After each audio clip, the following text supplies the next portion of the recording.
welcome to the BSC podcast. Zach and I are here, and we're here with the three Musketeers. We're here with Chuck Sullivan, Tom Bleecker, and Ben Otake.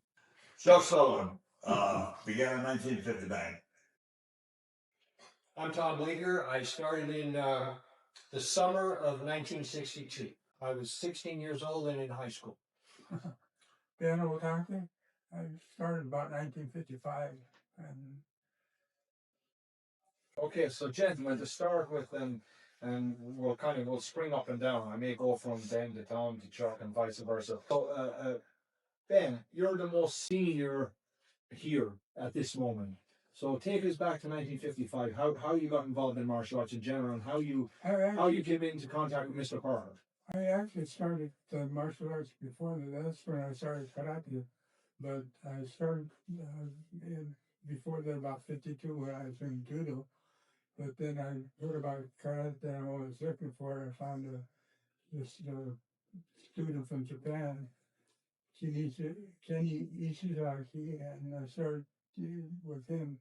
But then in about 57 or 56 or 57, I started with Ed Parker. I was one of the first students in Pasadena.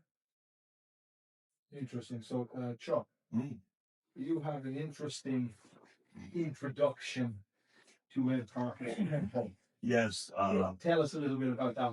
Take us through it. I have always wanted to study judo because it intrigued the heck out of me. And you couldn't find a judo school in Chicago, right? And so I didn't even think about it till I got out here. And my brother-in-law, who had just gotten out of the Marine Corps, living with us for a short time, he said, "Did you know there's a judo school up on the boulevard?" And I said, "No, but I'm going to check that out." And so I drove up the boulevard I am. Now the place is closed. I'm looking in, some mats on the floor, picture or two, a chair, table, nothing. And I'm ready to leave. And a couple of guys behind me are needing to get their car. And one of them says, "Are you interested in that?" I said, "Yes, I am. How much are the judo lessons?" Because in those days, I asked first how much it cost, because if I couldn't afford it, I just didn't bother with it. And he said, "Well, we don't teach judo here." Judo. There's a sign on top of it, "For my feet." Here. I said, "Okay." I looked at the window, and there was some gold leaf letters on the window. And I said, "Well, what's this Aikido?" And he said, "No, that's Aikido." I said, "Oh, okay. All right, now there's one more word. I'll give it a try. Karate. What is courage?" And he says, "No, that's karate." I said, "What? What? Karate?" I know how to say it, but what is it? What is a striking art? And I said, "Well, that was kind of interesting." He said, "Would you like to see something?" Yes, I would. So we went into the school. He was sort of the student for caretaking for lessons kind of guy. He opened up, closed up, so we went in there, and he showed me some stuff. And I'm thinking to myself, I didn't even learn this stuff in the Marine Corps. I mean, this was like nasty, nasty stuff. And I said, "Well, I would like to launch a class. Can I do that?" "Oh, yeah." So the first one was with Jimmy Ebron, Ben knows. And he's a brown belt at the time. And I was very, very, very impressed with him. I mean, the guy that showed me the stuff the week before, a student. But this guy, the brown belt, yeah. Where do I sign up? Well, I says, wait till the old man is here. And I came the next, like Tuesday, I met the old man. Well, Ed Parker at the time was 27 years old. I was 27 years old at the time. I didn't think I was like anybody's old man. I said my son. And when I watched that man move, he had electricity that bounced off the walls and crackled in the air. And I was like, "Oh my God, this is fantastic. And I gotta get me some of this." So I signed up and got started there in Southgate, California. The school only lasted for about, another 6 months or so. And with somebody there 2 nights a week, how are you going to get students? I mean, it was destined to fail. It had been an Aikido school, and the guy who was teaching there he said, "You want to buy because he did have a student that was advanced enough to continue on in his leading. He was an Air Force sergeant. And so in the demonstration, he got all the guy students. They didn't transfer over right away.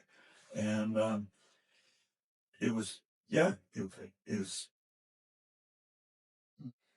So that's how I got started. Tom, tell us how you get started. Yeah, I was at University High School, and I was I was in the 11th grade, and there was a guy in the 12th grade, and apparently his girlfriend liked me, and I kind of. So he told me right before the summer, he said, every time I see you this, and this is when we had 3 months of summer vacation. He said, every time I see you this summer, I'm gonna kick your rear end. He didn't use that word. And he said, I don't care if it's at the bowling alley, if it's at the Bay Theater, I don't care if it's at the beach, at a party. Every time I see you, I'm going to kick your rear end. And I thought he could do it because he was older, he was bigger, he was all that. Well, I hid out for the first 2 months. I stayed home, mowing lawns and staying home, watching television. And my friends would come by and say, come on, we're going out, and I got stuff to do. Well, and the third month came, and I said to myself, if I run from this guy, I'm going to be running from people like him for the rest of my life. And I got a phone book. I looked up maybe judo. I'd seen it in comic books and stuff over when I was younger. Judo chop, that was real big.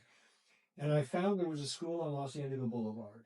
And I drove down there, and I met Ucapola. And I walked in. He was a radio disc jockey from New York. Funny guy.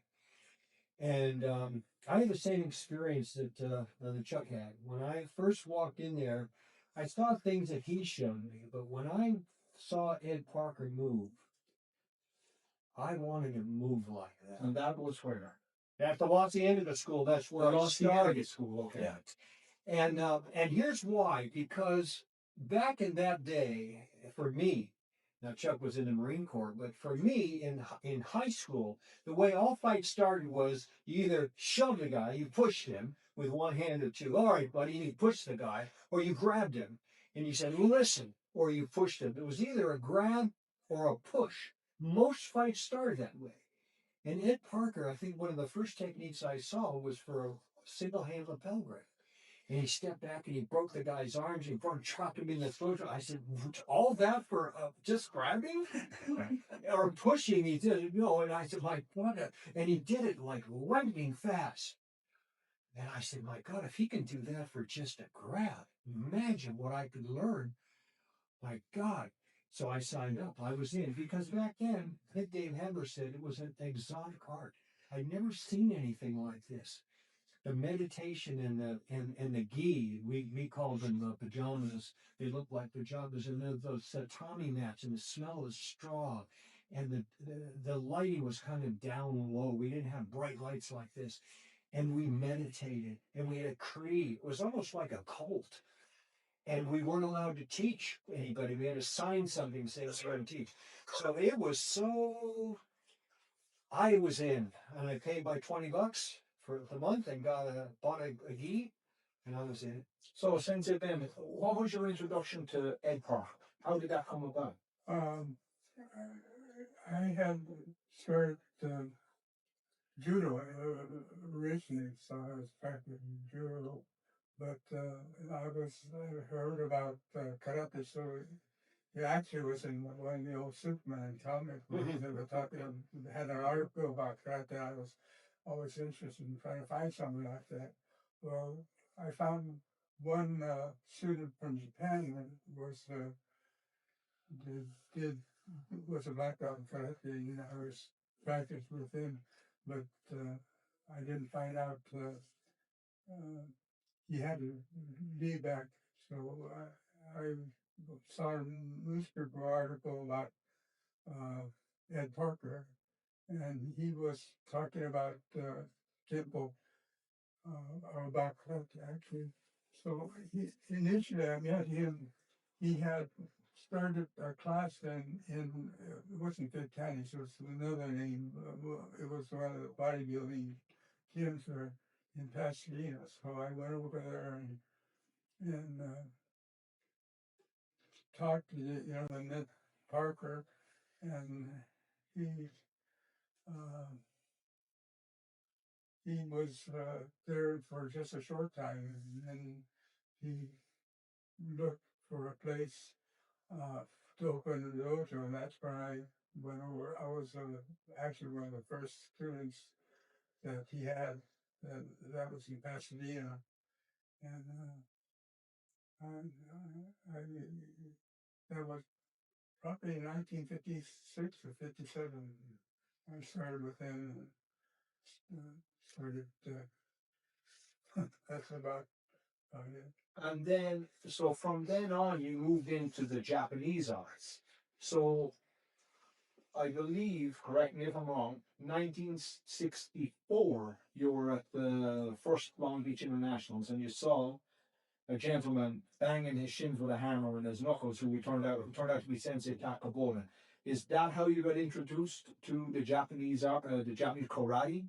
Well, actually, I have been introduced to Japanese karate before because I had started with this student from Japan, Kenny Suzuki. But you know, in the meantime, he went away, so I couldn't continue there.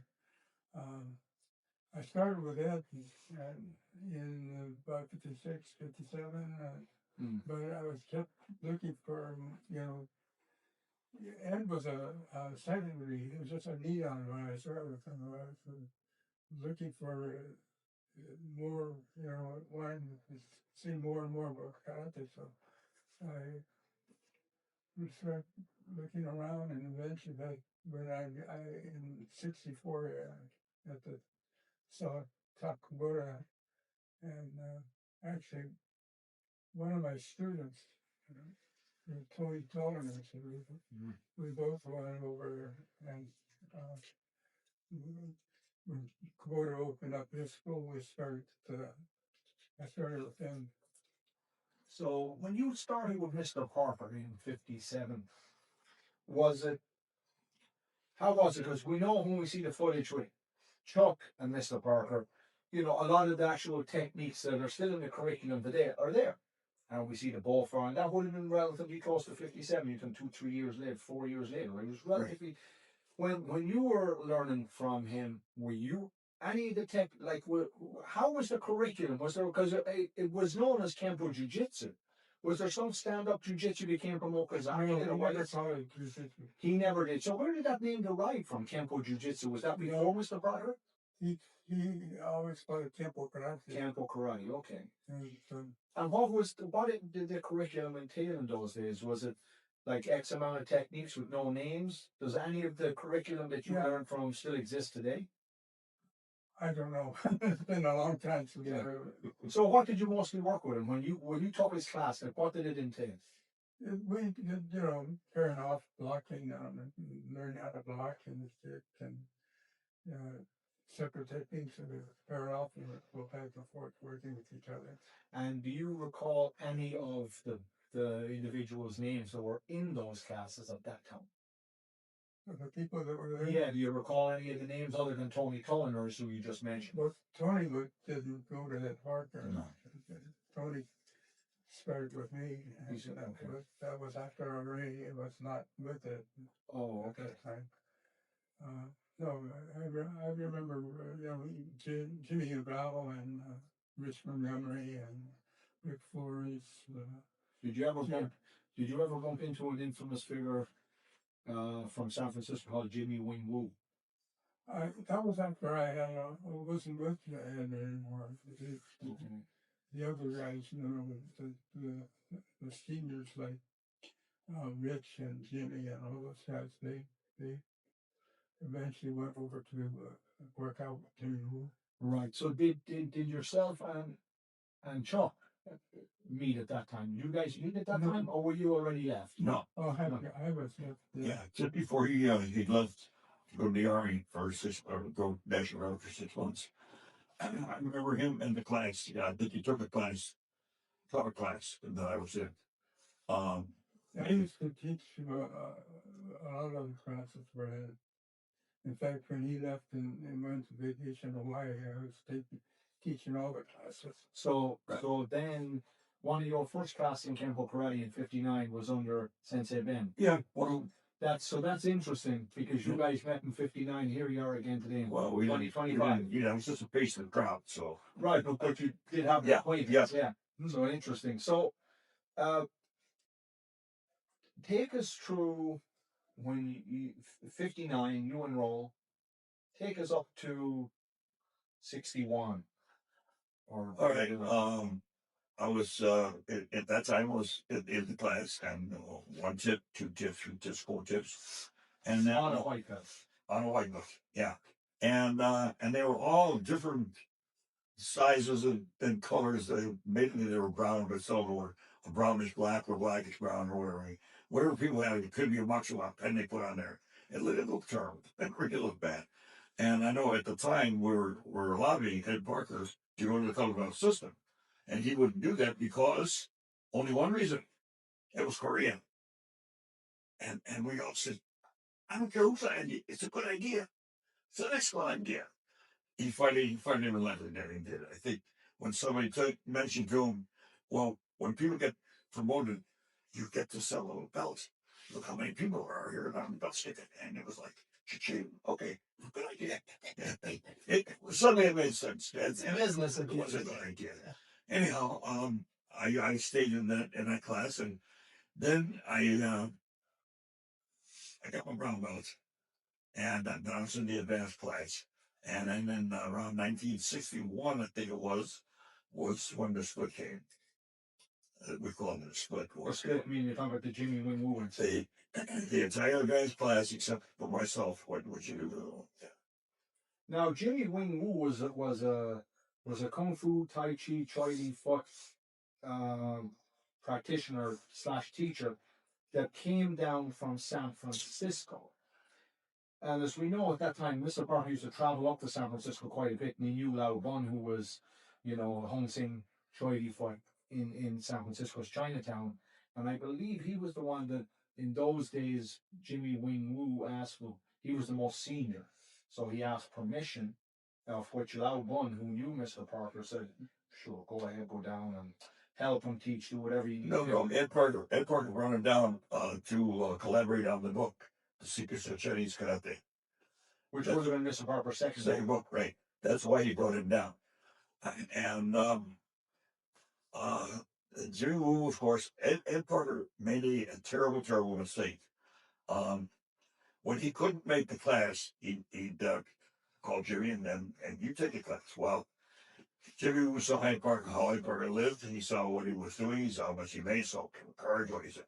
He saw his life, and he thought to himself, I can have that life. All I got to do is get these guys.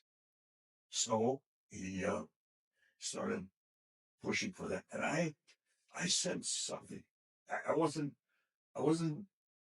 privy to it, to everything that was going on, but when it finally happened, they expected me to be with them. In fact, they taken my place of business, and I think it was three of them, and Jimmy Woo stayed away from them, and they said, you're welcome, and I said, I know that, thank you. And I said, but I'm very happy where I'm at. I can stick with it. And they said, okay, no pressure. We just want to let you know that you're welcome. Which, ultimately, how things unfolded was a very smart decision. Oh, my God. It's the best I ever said. Take us a little bit forward. They go with him. You and 2 others remained with Mr. Parker. Who were the 2 others? You were the only one. I was the only one. The only one of the black belts and the brown belts. I was the only one. Yeah. How many people ended up going with Woo? Rich Montgomery, Jimmy Brown. Jimmy Brown, not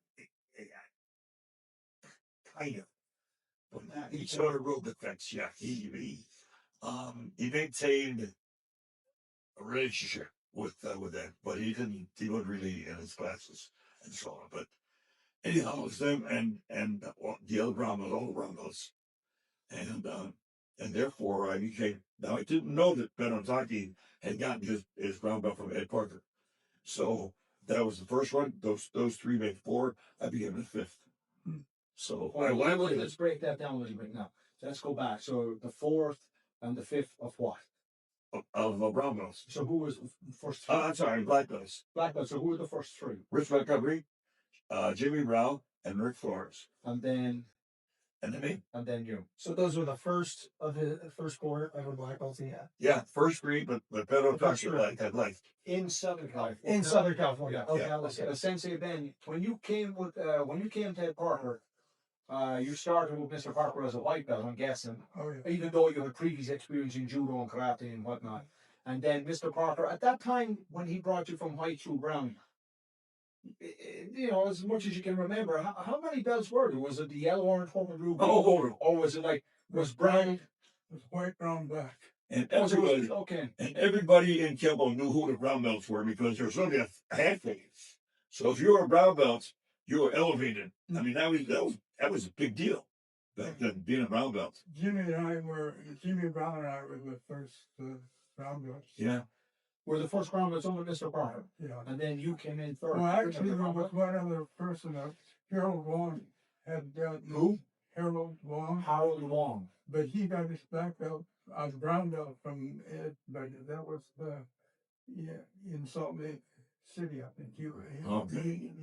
He hardly even worked out with us. And who was that? Who was the instructor in Salt Lake City at that time? Ed Park. Oh, Ed Park. Oh, at He had prison. yeah. He Oh, was at BYU. Yeah. Okay, got it. Now, let's talk a little bit about BYU, and anybody can chip in here. Charles Beater was he Mr. Parker's first black belt, or was he Mr. Parker's first black belt in BYU? I'd say he's the first black belt. Period. Under Mr. Parker. Yeah. He's on the family tree. Yeah. And that's the first place that Ed Parker taught. But he got it at BYU, didn't he? I think that's correct. Yeah. Yeah, Yeah, but that there. yeah. So now we're going forward and back a little bit. Tom, take us a little bit. You're in West LA and you're a white belt. And again, now when you were in West LA and you're a white belt, are we still going white, brown, black, or no? So take us a little bit about that. You were right in West LA. Who's teaching? What's going on? What other prominent students became instructors and so on? The West LA was not Los Angeles Boulevard. Los Angeles Boulevard is not in West LA. That was more like Midtown, LA Central. That school lasted, it was very brief. How long was that school? Did we say 34 months, I think, before they moved it? Oh, actually, from the time I came in. Yeah. There were no brown belts there. And there was just, the most senior student was Phil Iaconelli, who's still a friend of mine. He's on my Facebook, and I talked to Phil frequently. I think Phil was a three-tipper. And I came down with a friend of mine that I was in school with, Chris Minnick. He didn't last very long and quit. So I guess that location wasn't very good. And Ed Parker found a better location next to the freeway, and so we moved to school. Now you're saying in West LA, which is Now we moved to the west. It was called the Santa Monica so School. 4 or 5 miles to the west. Yeah. Yeah. And back then, we didn't call it the West LA. It was the Santa Monica School because it was on Santa Monica Boulevard, although Santa Monica doesn't start until 26th Street. And that was that, it was a big house is what it was a 2-story house. It was a great school, great location. No. And People getting off the freeway and right in the front window. yeah. Everybody getting off the freeway right in the front window. Great location. And I think I was the only one who came over besides Johnny Walker. Johnny Walker, Nari, and myself were the only 3 who came to that west up to the Santa Monica School. And I was there. You have a picture of me as a 3-tipper at the school. When I came over, I got my 1 tip in January of '63, and then so I don't know when I still have all my certificates. But I want to mention something about brown belts, about that class. Back then, there were no black belts except Ed Parker. He was a 3rd-degree black belt. And when I was at the Los Angeles school, one evening, Chuck walked in carrying a gi with a black belt around it. And I said, waiting for class, I said, oh, Ed Parker must be with him. Well, Ed Parker didn't show up. Next thing I know, he comes out of the dressing room wearing a black belt. And I thought, oh, no, this is not going to work well. This is not funny. Because he was a barber at the time. It was a great joke, a great prank. I knew every joke. And I thought, this is a joke. He's just making a joke of this. He's wearing this black belt. Well, back then, you never put on somebody else's. You could not wear a higher belt. It was sacrilegious. Yeah. You didn't do that. So for him to be doing that, I thought, I'm a party to this. I'm not even here. This is it. So then I later found out that he was a black belt, and it just was completely out of reach. Never even thought about that. But what they did think about was making brown. If you can make brown, then you got to go to the closed door brown belt class in Pasadena. That was the gold standard. That was, if you could get in that class, that's what everybody strove to do. Black was out of the question, except for Chuck made it. But for me, I've never thought about, I want to make brown so I could get in that class. Because everybody who was anybody, as Chuck said, they were the brown belts. That's who you looked up to. Sterling, for me, it was Sterling Peacock and Dave Hedler and you when you were brown, of course, and there might have been one or two others, but Levin Lau was the other one. Yeah.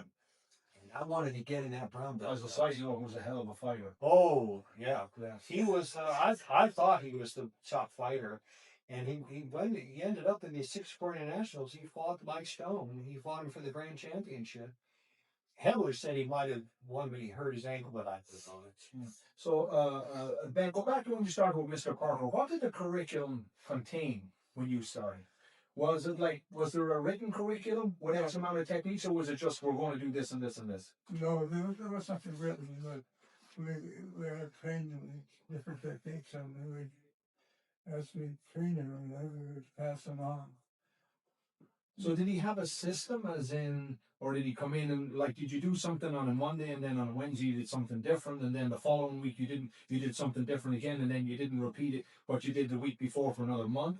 Or, like, even though there was nothing written, was there some sort of a curriculum in Mr. Parker's head? Yeah, he would teach a bunch of different techniques we would practice on.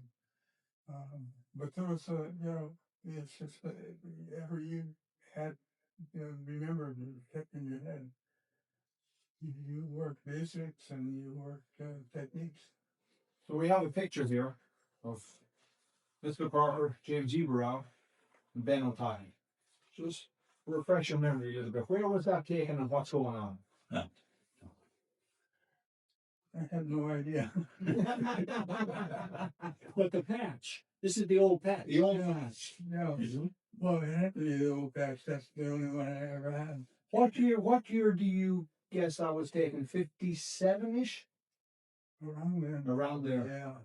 Yeah. Now, if you flick to the next page, if I can see it completing up, let me in this direction. We have two more pictures, of which we have Mr. Parker, Ben Otake, we have Mr. Parker, we have Ben Otake, and of course you got a bunch of other people, and I don't know who they all are, or maybe I don't know. What's the sign in the back? That's what I'm going on. That's all. Can you take us through these two photos and tell us Hawaiian. what's going on? I was going to say that was the a one. little Hawaiian, yeah. Oh, this is George Alberian, Gary Orchard, Warren Stewart,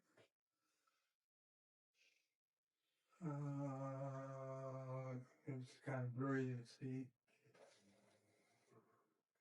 But,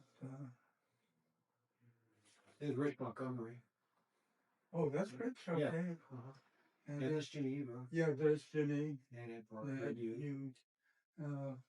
Looks like Faye Lawrence.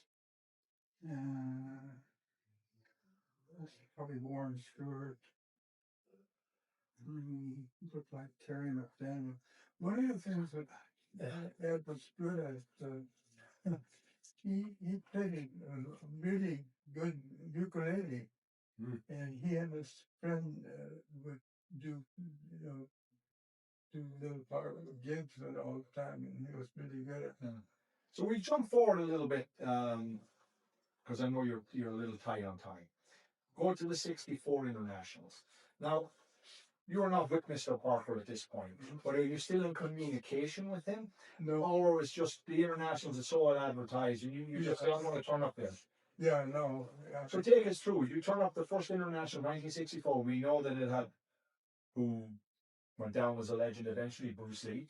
It had Ben Ragusa, of course, who we know the dividing lines on the original crest was given to Mr. Parker by Ben Labusa, who was a very prominent Flora Villabreo Filipino martial artist, and he's the one who curriculumized Flora Villabreo's I think the person system. would know a lot about it because he was there at the time with Danny Sato. Right. So take us through. You're at the 60. You go to the 64 International. Just to the best of your memory, but what goes on there, and how do you get acquainted with Takaboy? Oh, it was just this. I was working out with my friend Tony Saunders. We heard about the tournament. And we went over and just accidentally just to because there was something different to do.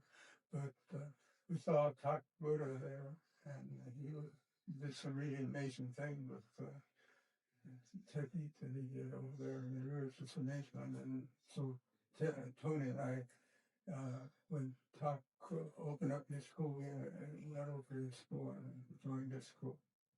And do you recall seeing Bruce Lee's demonstration? Oh yeah. How did you feel about it, or did you just see there's another good martial artist, or did you say, oh wow, Colin, there's something different about this guy? Yeah, no, Bruce was pretty amazing, and he was physically, really strong guy. He could do like one-handed push-ups on two fingers or something. But he had done some pretty interesting things in that tournament. So this is just after a class, this picture, or is it just that we and then this is after a demonstration? You guys, are you in Hawaii? Are you at a Hawaii event? I don't know. No, we weren't in Hawaii. We didn't go there. Right. So, Tom, 64 internationals. Take us through that, because you would have been involved on. I was a brown belt, and I entered the heavyweight brown belt division. I was not prepared for what I walked into in that auditorium. Chuck probably was, because he'd been there previously, right? You went down a few times, or. And what was that part of when he was going to tell? He got picked up Dave Heather over me, drove us down in the auditorium, and we're standing there. He said, "This is where we're going to hold the first international karate championships." When Tom Bleecker says he wasn't prepared, this picture is the 1964 internationals. I mean, that's pretty impressive by 1964 standards. Yep. For karate. So continue, Chuck. Where was it? So you Tom, you said you weren't prepared. How did we not prepared? I wasn't prepared for the amount of people who were there. I thought, you were asking earlier what we did in our classes. It was the same thing every time. We spent the first 20 minutes doing basics, up and down, up and down, up and down, working with a partner or doing it.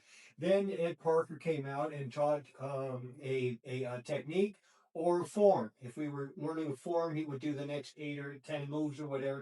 It was always something we'd learn new. And then after that, we sparred. That's the way it always was. So the amount of people that I was used to sparring with was a small group. I mean, it was just the class. And occasionally, like we had inter-school tournament with Chuck Norris's guys a few times. But I was used to just a few people. And I walked in there and I saw all these people in their gis and all these belts and all these people running and warming up. And I said, what have I gotten into? And I thought, oh my God, well, it was huge. And it went all day. I mean, I think I fought 5 matches. The guy that beat me went on to win the heavyweight brown division, but I was glad to finally sit down. I mean, I was exhausted. And then, of course, when they did the demonstrations, and I was there for Bruce's demonstration, so was Chuck. He had a picture of him sitting on the sidelines. Yeah, it was my job at that first internationals to make sure that the next act, or whatever you want to call it, next fight, was ready and prepared. I said, "Don't go away. Stay right here. I got you, and then you're on." And so the picture of Bruce and I were talking and whatever. But yeah, I'll tell you, the first internationals was crazy. I mean, absolutely, nobody knew what they were doing. We got somehow it got. First of all, it would never have gotten going unless somebody said, "Go, let's go." Yeah, that's somebody happened to be me. because I looked around and I said, well, the guy that was the announcer was a drummer of ours, and he said, Chuck, there's going to be a riot here. And he said, when cheers start flying, there's the door, and I'm going through it. And I come back. But Ed had fainted, right? I mean, No, wait a minute. So then we're talking, and all of a sudden somebody walks over to me and said, well, that's it. That Parker just passed out. oh, okay. In 1964. Yeah. So I said, where is he? And his chair looks fine. He laying down there. He looked horrible. He looked terrible, pasty. He fell on his face. What happened? He ran out of gas. He ran out of gas. I don't care how big the truck is. When it's empty, it's empty. And Ed Parker could do that. He could. I can't do that. When I get that tired, I have to sit up. So you're saying that this was such an overwhelming success. Yes. That just Ed Parker just wasn't ready for it. No, he wasn't. And when he was sitting there, I said, Ed, we got to cut our demonstration. And he said, no, people came to see it. I said, they came to see you. And we hate you. So he said, no. Just divide it with Debbie and Dave and you, what I was going to do, and then do the rest of the stuff you were going to do. Without any rehearsals or anything. Okay. So it came out okay. But what happened was when he said the cheers were going to fly, my announcer, I said, somebody's got to say no.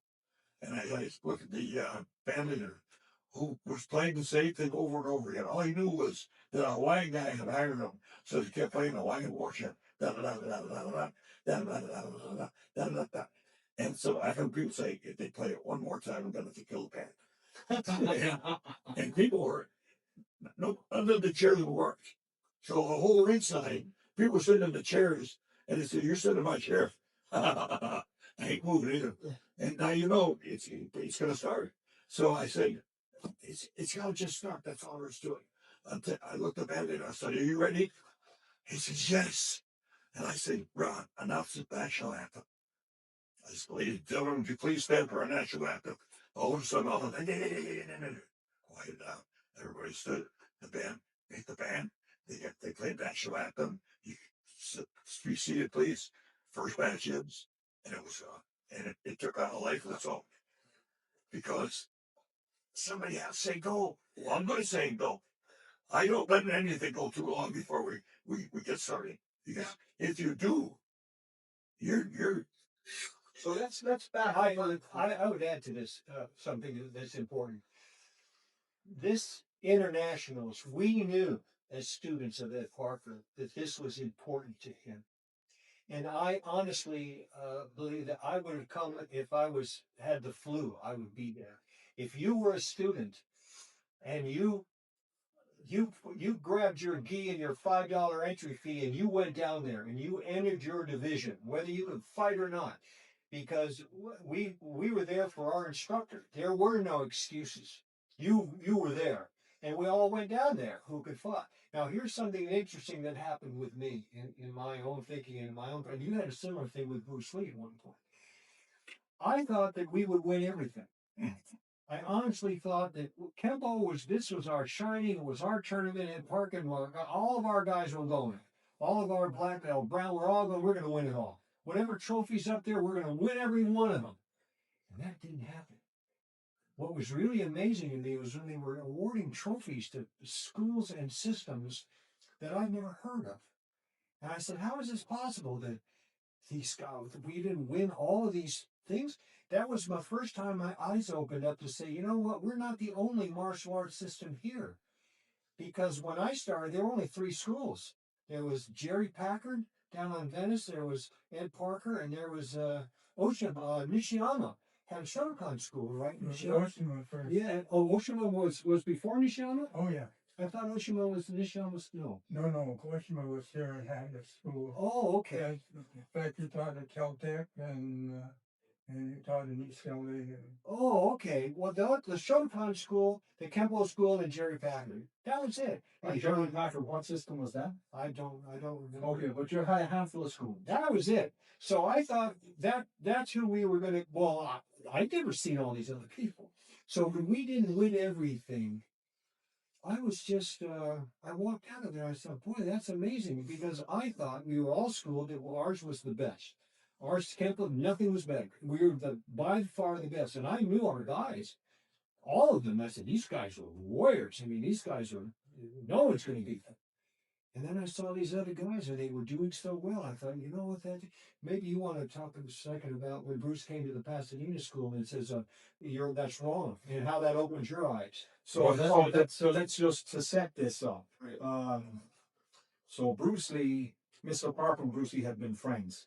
But right before this took place, Chuck and Dave Hebner, guys like that, heard of him. But No. So they hadn't heard of him and didn't know. But Mr. Parker did know him and knew, how good this guy was and the potential he had, and had a lot of respect. Both had a lot of respect for each other, Bruce Lee and Ed Parker. Yeah. Was this before the international or this? Yes. This was what you're. Just take us through it. Because I wanted to back up to this. Years. Oh boy. Well, how It was back then.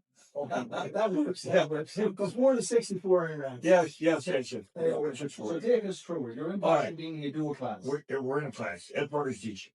And after the class, Dave Eber, Danny Asano, me, maybe one other guy, we're walking out, we're talking amongst ourselves.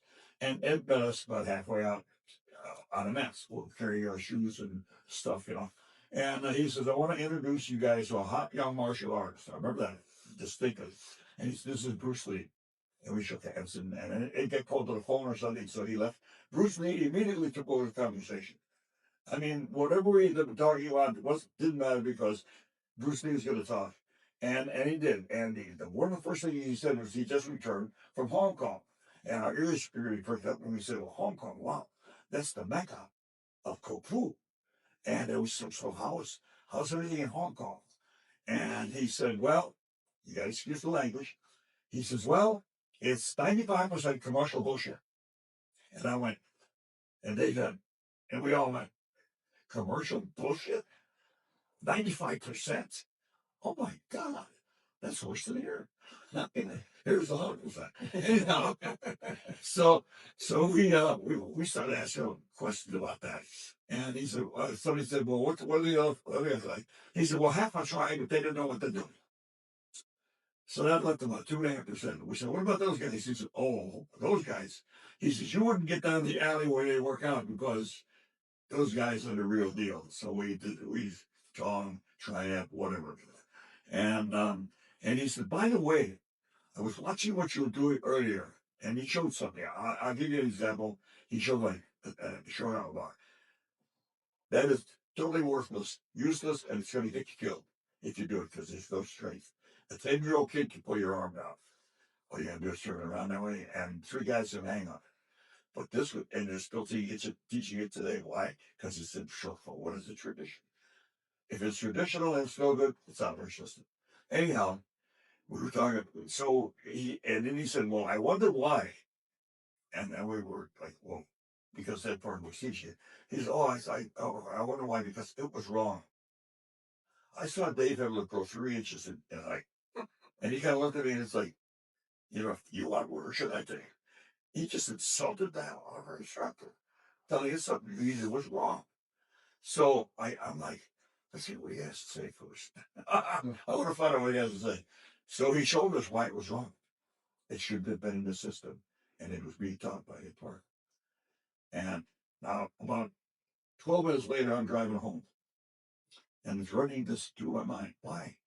How come this punk kid, he was 21 years old, I was 31. How come this, that's a lot of life experience in that 10 years. A decade. Yeah, and I said, how come this punk to come in here? And he could pick up, and then as I'm driving home, I remember I talk out loud to my son when I'm driving. And they said, how do you know you can't do that? You never tried. I never tried. I never questioned one thing that Ed Parker taught us, because when I started it, he knew everything about karate. I knew nothing.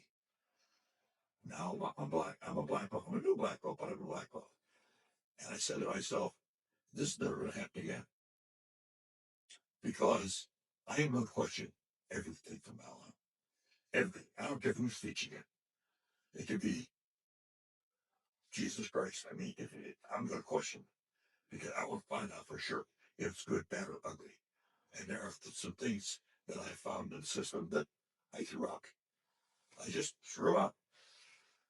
But that was the first time, and that Bruce Lee actually changed the part of my life that night. And I thank you for that. Interesting. So, Tom, take us your first experience meeting Bruce Lee for the first time. I had seen him at the school. He'd come in. He was coming down to the Santa Monica school periodically, and I would meet him and I'd say hello to him. What impressed me about Bruce Lee was that he was the first person that I saw that Ed Parker actually respected, and it was you could see it. When Bruce was talking, Ed Parker was listening to him, and he was showing some. He was watching it. And they had a mutual respect for each other. Some people say that Ed Parker taught Bruce Lee. I don't think that's correct. I think they shared information because what Bruce was doing or whatever, it was night and day. But they shared a lot of information together, and they had great mutual respect. At the tribute, Ed Parker said that Bruce was 1 in 2 billion. I think he said 1 in 1 billion, something like that. So when I saw him, I had such respect for Bruce right away because I could see how Ed Parker was treating him, and so I'd always say hello to him and all of that. As I got to know him a little better, I think we shared a number of things in common, and I think that brought us close together. One was the film industry. I was getting involved in the film industry, and that interested him. But the first time that I worked with him, he did something really interesting. Well, I was stood up. He didn't work, but he said, he looked at me and said, try to hit me. He was standing there, not as nothing, just said, try to hit me. And I outwent, I was probably, at that time was 180. He was probably 145, 145. I was good, 4 or 5 inches taller. I was young as a black belt. Try to hit me? Well, that didn't work well. He was so good at doing what he did that he was very difficult to work with. And he was very difficult for me for several reasons. One was most of our techniques went to the outside. I think 90% of our techniques went to the outside of the right hand punch. Well, he wouldn't allow that. Every time I would try to move there, he would line up the center line again. So I couldn't get outside of him. I couldn't get. I also trying to work inside with him was very difficult because of the moves that he had through Chisao. You just couldn't do it, and he was so fast and so powerful that he was something to really. He was something. I sparred with him. I went to College Street for a while, but I did a lot of my training with him at the Barrington Plaza because I got him an apartment there, so we were neighbors. So he worked out, he taught me, and he taught one of the co-owners of the Barrington Plaza, Don Carnes, who got him the apartment at a discount. So we always trained in a vacant apartment. But, people used often ask me, how would he do in tournaments in the street? Because he never entered tournaments. And I said, to make it short, I said, first of all, he had the weapons. And in tournaments, you can count your weapons on one hand.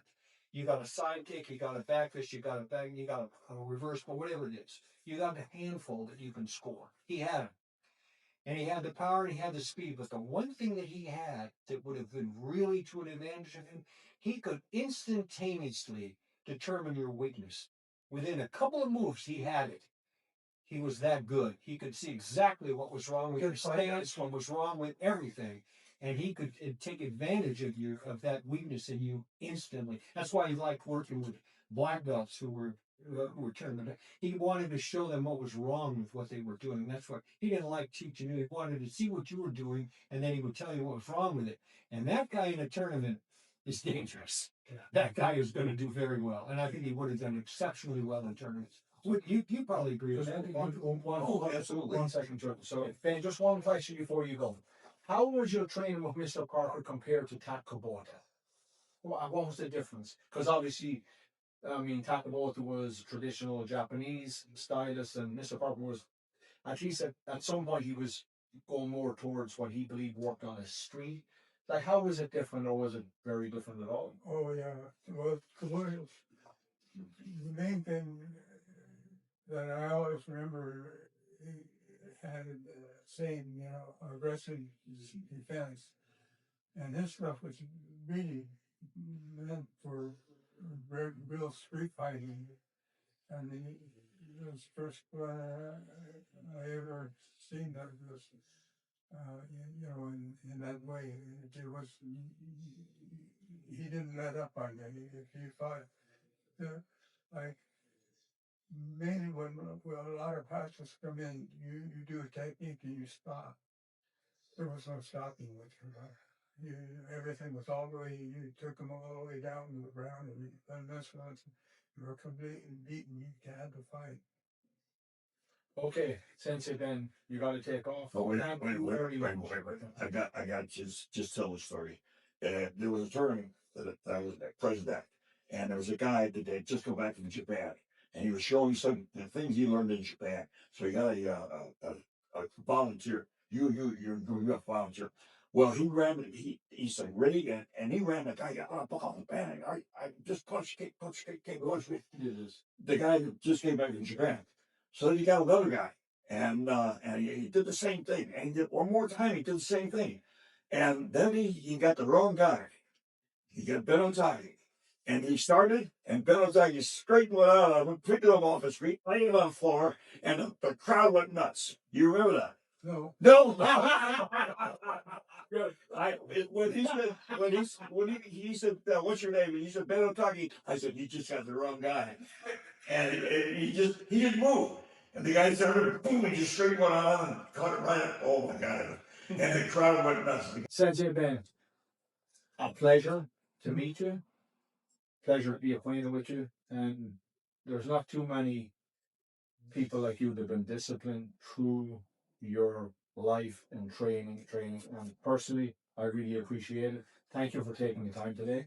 And I'm glad that yourself and Chuck Sullivan were able to meet each other and see each other again a lifetime later. Okay. Thank you. Yeah, a lifetime.